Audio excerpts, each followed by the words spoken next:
اور ہر ایک شخص کے لیے ایک سمت مقرر ہے جدھر وہ عبادت کے وقت منہ کیا کرتا ہے، تو تم نیکیوں میں سبقت حاصل کرو. تم جہاں ہوگے اللہ تم سب کو جمع کرے گا، بے شک اللہ ہر چیز پر قادر ہے.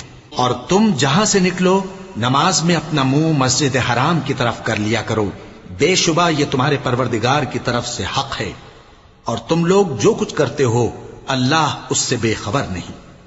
اور تم جہاں سے نکلو مسجد حرام کی طرف منہ کر کے نماز پڑھا کرو.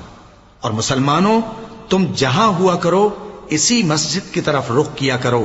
یہ تاکید اس لیے کی گئی ہے کہ لوگ تم کو کسی طرح کا الزام نہ دے سکیں، مگر ان میں سے جو ظالم ہیں وہ الزام دیں تو دیں.